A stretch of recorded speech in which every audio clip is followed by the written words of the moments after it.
Olá, meu nome é Beatriz Nince e eu comecei minha carreira na área de TI, na verdade, de processamento de dados. Mas não me identifiquei muito com a área, então eu resolvi fazer geologia. Eu me formei na Unicamp em 2006 e eu já emendei um mestrado em Ciências e Engenharia do Petróleo e terminei, esse mestrado em 2008. Quando eu estava no último semestre da graduação, eu descobri a petrofísica. Me identifiquei com essa área, né? Então eu decidi seguir o meu TCC em petrofísica e também continuei no mestrado nessa mesma área. Então, quando eu ainda faltavam uns 3 meses para terminar, o mestrado e fazer a defesa da minha dissertação, a Schlumberger fez um evento de recrutamento da Unicamp e me contratou.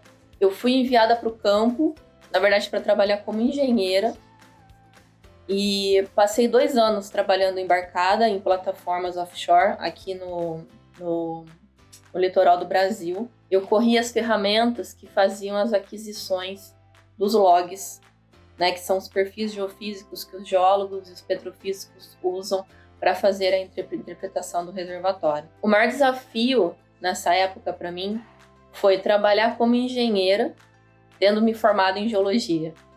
Então eu aprendi engenharia e operações nas atividades do dia a dia. Não foi nem um pouco fácil.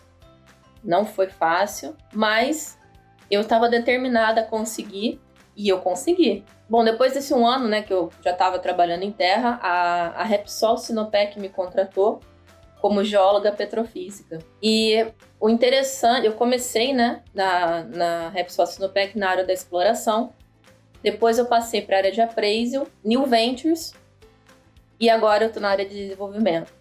Então, tendo passado agora por essas 4 áreas, o interessante foi que eu pude ver como a petrofísica se encaixa, dependendo do nível do projeto em que você está. A petrofísica é uma disciplina que integra outras disciplinas, vários conceitos diferentes e vários tipos de dados também, para fazer a caracterização de um reservatório. Então, esse é justamente o grande desafio da petrofísica. Você precisa de um conjunto de dados mínimos para você fazer uma avaliação. Então, muitas vezes, você tem poucos dados e você tem que fazer um modelo petrofísico com base nos dados que você tem da melhor forma possível. Outras vezes, a gente tem uma quantidade de informação, de dados, muito boas. Então, assim, isso facilita muito o seu trabalho e melhora bastante a qualidade do modelo que você vai entregar no final. O petrofísico precisa desenvolver uma habilidade de comunicação com profissionais de áreas diferentes, que têm backgrounds diferentes.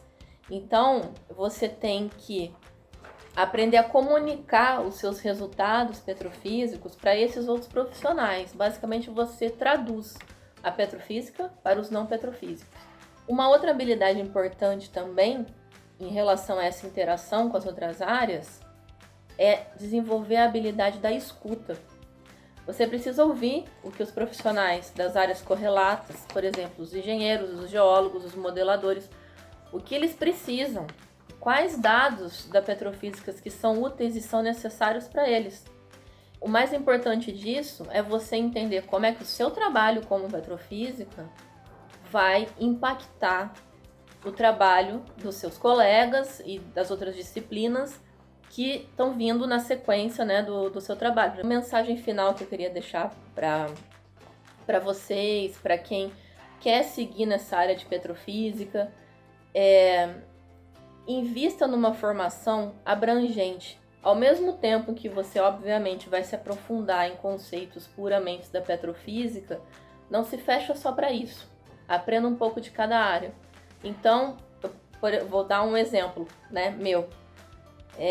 Quando eu comecei lá atrás com processamento de dados e eu resolvi não seguir na área de TI, eu pensei que nunca mais na vida eu fosse precisar usar conhecimentos de programação.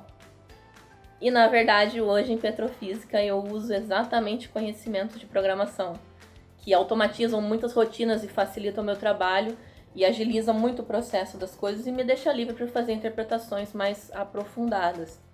Então, o bom de tudo isso é que tudo está conectado. Ainda bem.